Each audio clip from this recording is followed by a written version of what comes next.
1 Samuel, capítulo 16, versículo 1.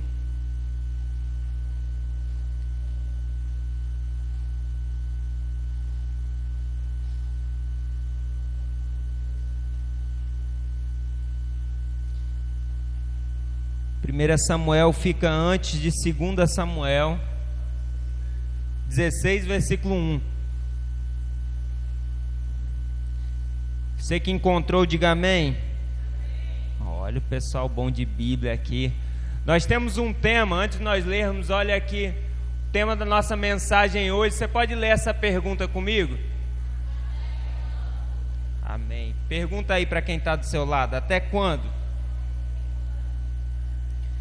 Vamos ler o versículo 1, apenas o versículo 1, de 1 Samuel, capítulo 16, versículo 1. O Senhor disse a Samuel: até quando você irá se entristecer por causa de Saul? Eu o rejeitei como rei de Israel. Encha um chifre com óleo e vá a Belém.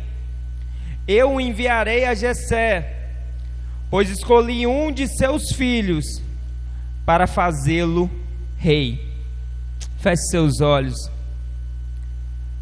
Pai, nós estamos na Tua presença e diante da Tua palavra nós te clamamos, Deus, fale conosco. Que a partir de agora não venha ser eu aqui a ministrar a Tua palavra, mas que o Teu Espírito, Pai, venha de encontro ao coração de cada um que aqui está.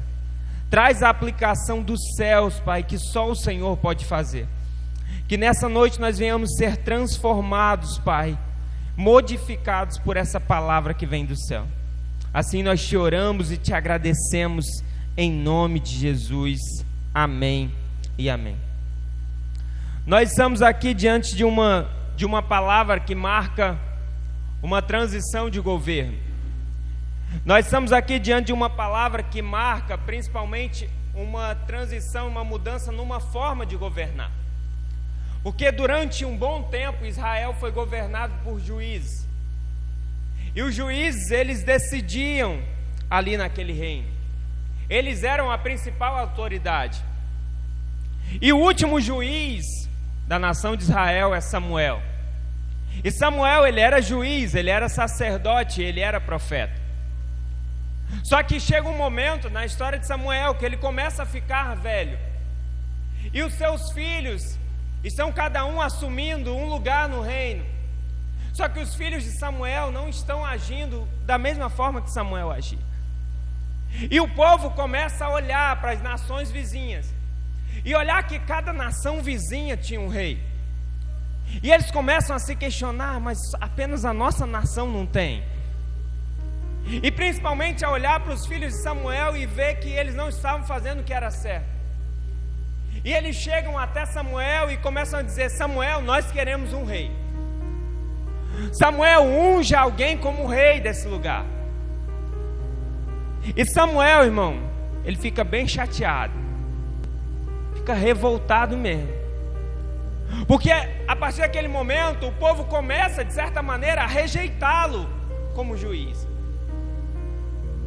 E Deus fala a Samuel: Samuel, escuta o que o povo está falando. Unja um rei, Samuel, porque eles não estão rejeitando você, Samuel, eles estão me rejeitando. E é por isso que Saul, ele é um rei segundo o coração do povo. Saul é ungido rei de acordo com o clamor do povo. Não era vontade de Deus, foi vontade permissiva. Deus permitiu que fosse ungido. E Saul é ungido por Samuel como rei, porque Deus ordena que ele assim o faça. E Samuel acompanha toda a trajetória de Saul. Samuel vai vendo Saul se desenvolver como rei de Israel. Só que chega um momento que Saul começa a cometer algumas falhas.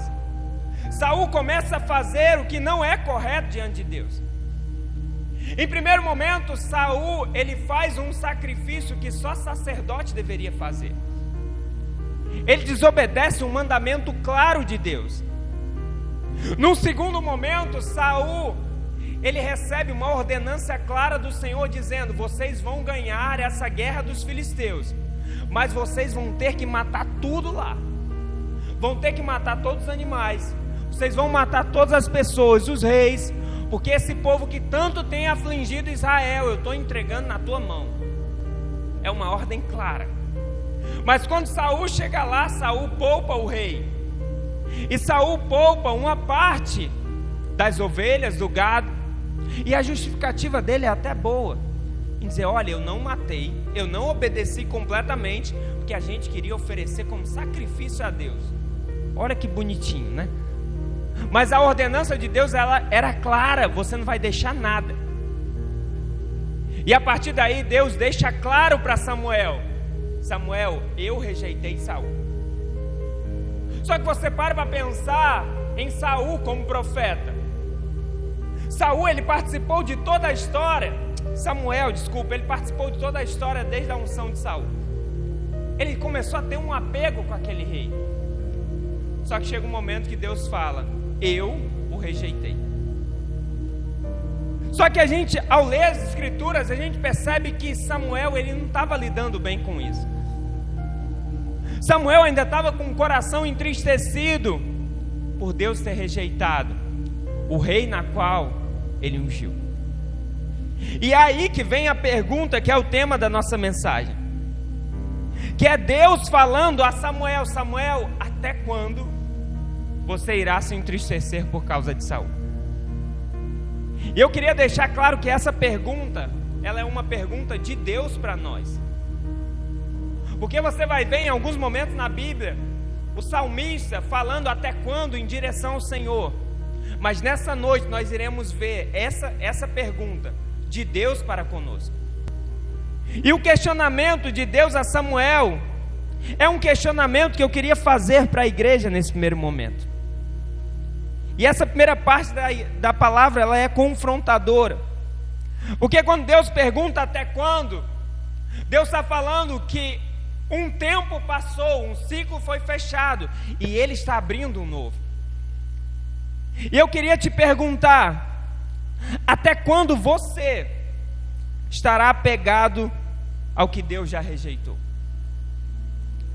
Até quando você insistirá no que Deus já lhe disse não?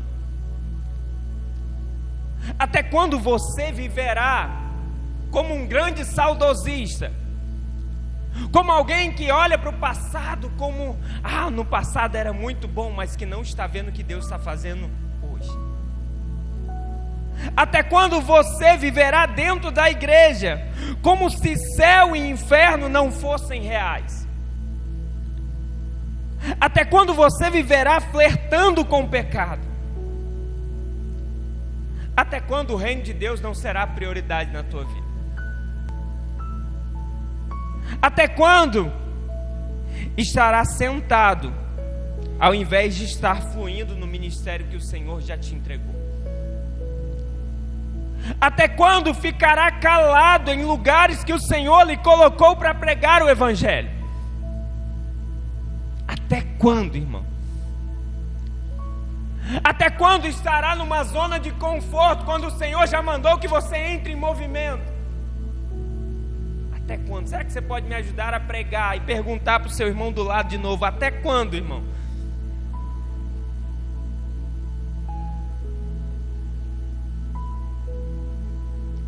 A pergunta de Deus a Samuel é clara em dizer: Samuel, eu preciso fazer algo novo.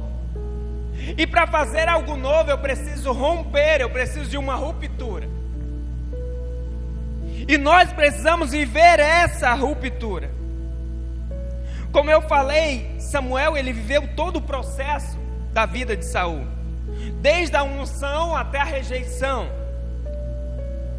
Só que a maior dificuldade de se romper é o apego.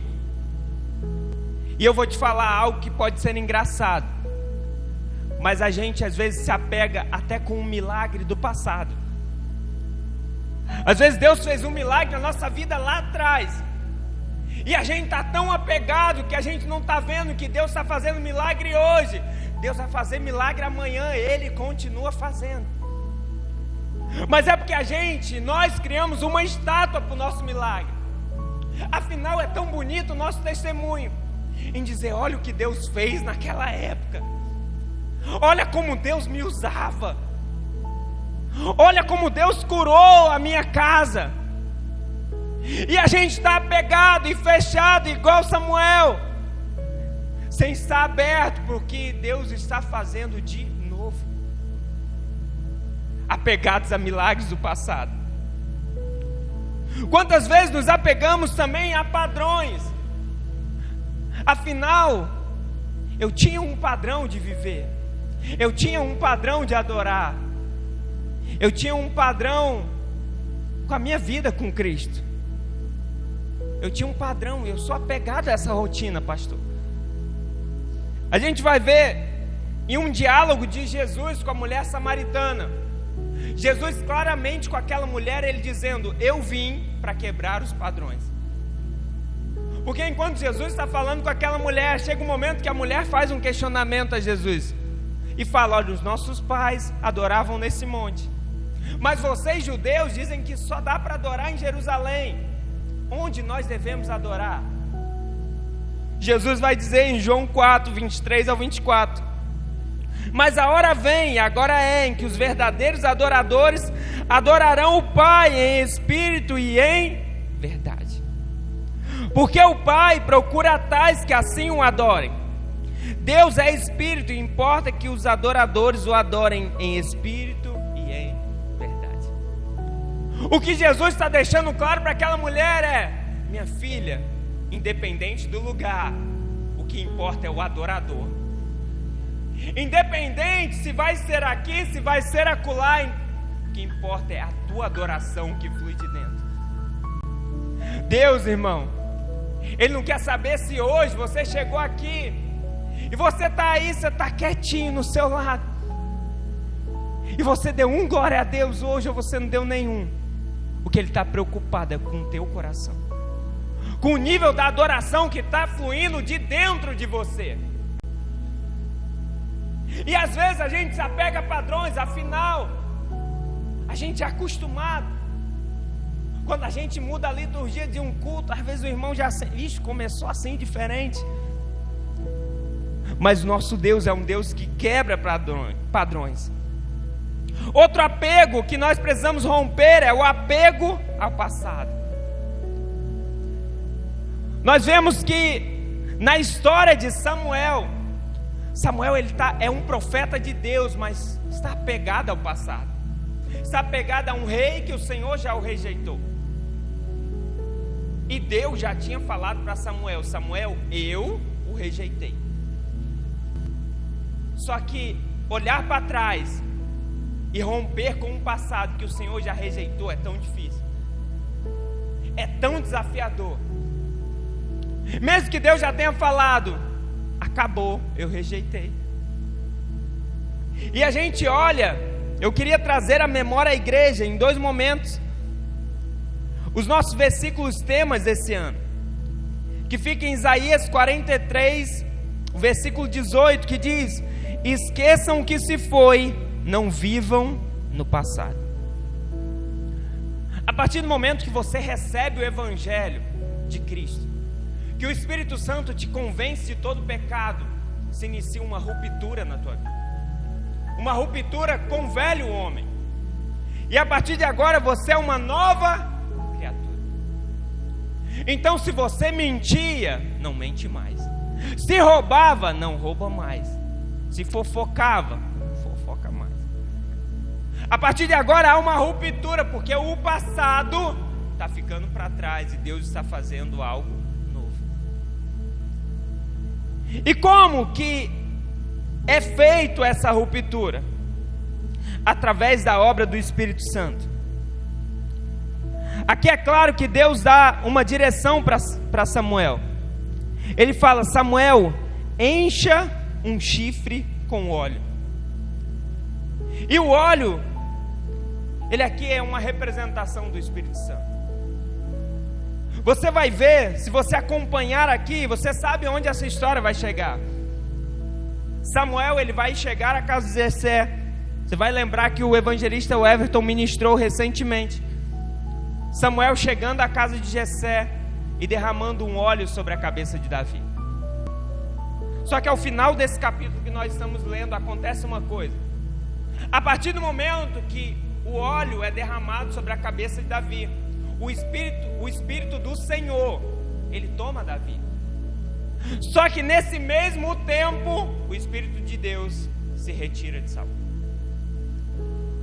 Então o Espírito do Senhor, ele é o agente transformador para que você rompa com o passado e viva o novo de Deus. Sem o Espírito Santo, irmão, você vai tentar, mas você não vai conseguir. Sem o Espírito Santo, você vai tentar à força, mas não vai ser possível. Sabe por quê? Porque é cômodo para a gente olhar para o passado. É cômodo para a gente, é uma desculpa muito boa eu olhar e dizer, naquela época eu fazia porque era assim, hoje em dia dessa forma eu não faço mais. É cômodo, é uma desculpa, e eu pego e eu fico em cima dela. Você vai ver, e eu já ministrei sobre isso aqui, quando o segundo templo de Israel ele vai ser reconstruído, irmão, quando ele está sendo reconstruído, começa uma zoada grande. Você imagina um barulho? Você que está nesses dias tentando botar menino para dormir e as bombas estourando, você sabe que é barulho, né, irmão? Então, você imagina, os alicerces estão começando e começa um grande barulho. Só que esse barulho as pessoas não conseguem discernir, porque de um lado tem um grupo de pessoas louvando e adorando a Deus, do outro lado tem um grupo chorando. Como que pode, pastor? No mesmo momento, numa mesma construção de templo, tem um grupo chorando e um grupo se alegrando. Porque de um lado tem um grupo que viu o templo de Salomão, um templo muito rico, com muito ouro, e eles estão vendo aquele templozinho humilde sendo construído, e estão chorando e dizendo, não passa nem perto do que a gente viveu, não era nem para ter começado. Aqueles saudosistas chorando, enquanto aqui do outro lado eu tenho um grupo aberto para o novo de Deus, aberto para agora nós vamos ter um lugar na qual adorar.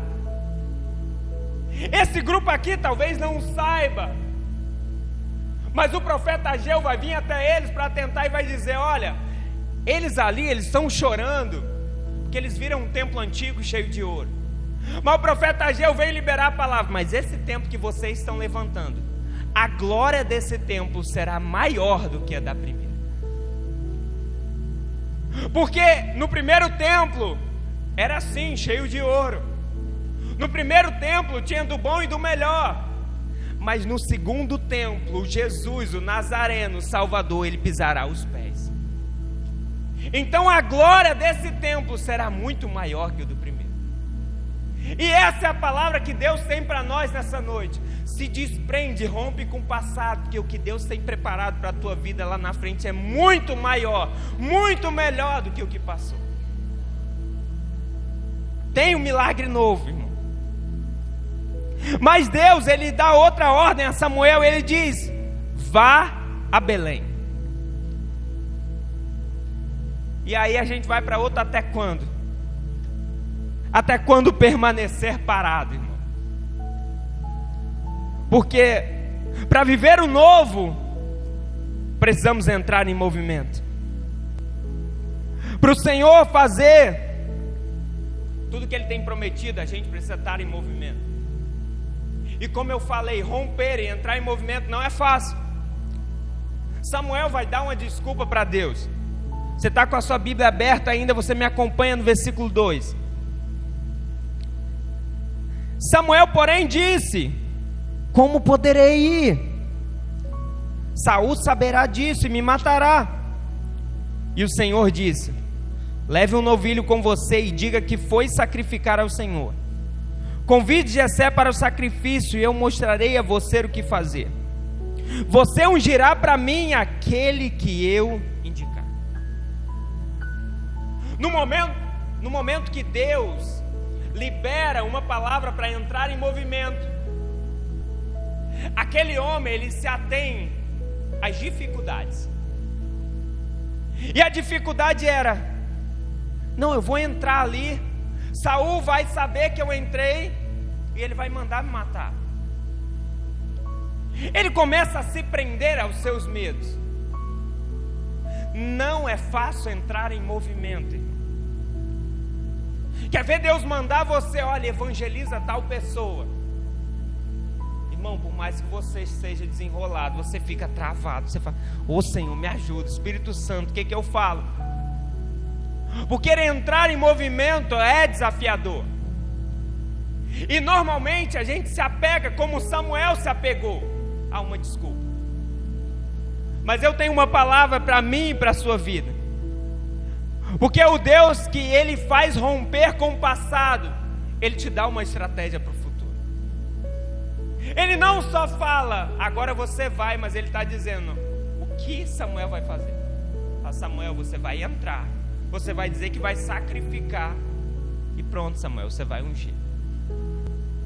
Eu não sei se já aconteceu isso com você, de às vezes você está orando, irmão, falando, Senhor, me ajuda nessa causa, eu não sei mais o que fazer.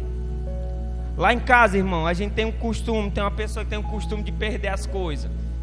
Aí às vezes a gente pega uma coisa, se perdeu, aí fala, Senhor, a gente está precisando sair agora, Espírito Santo, me ajuda. E começa a orar e daqui a pouco aparece. E às vezes tem situações que aparecem em nossa vida e a gente começa, eu não sei o que fazer, Senhor. E do nada, o Espírito Santo pega e nos dá uma solução. Porque nós servimos a um Deus que nos dá as estratégias certas. Onde é que mora o erro aqui, pastor?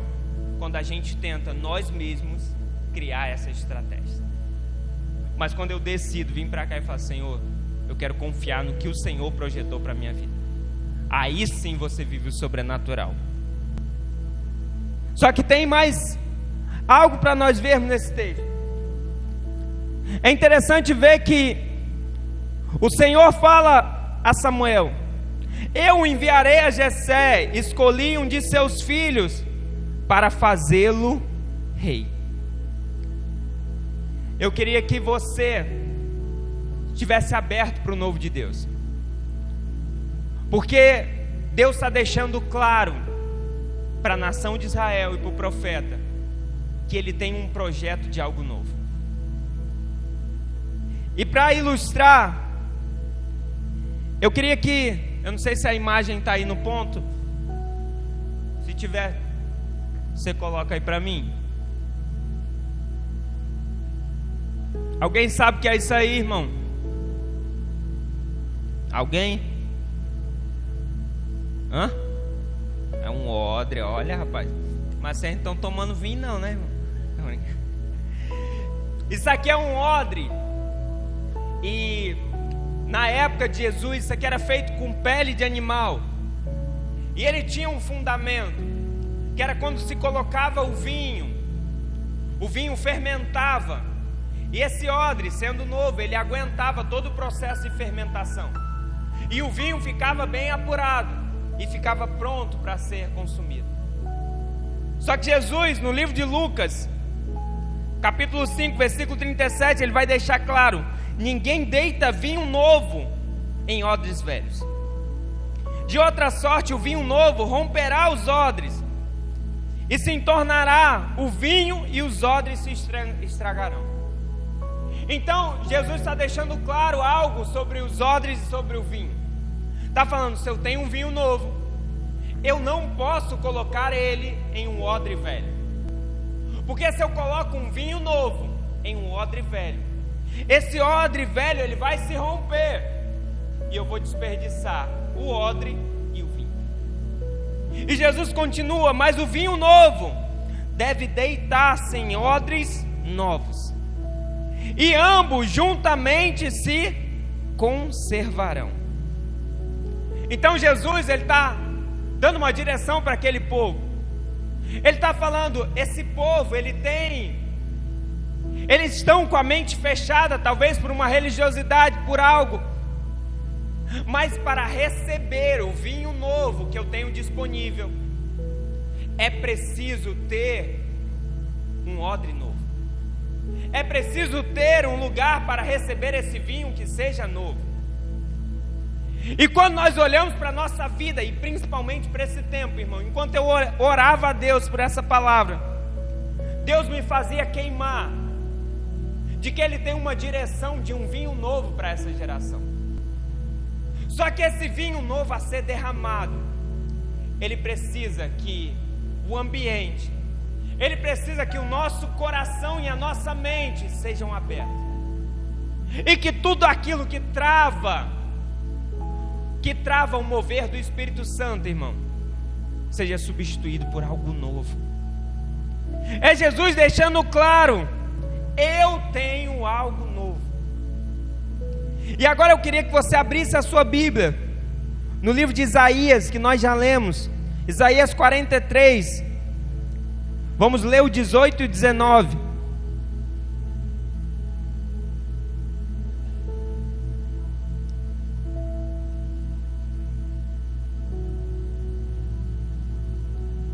Isaías 43, versículo 18 e 19.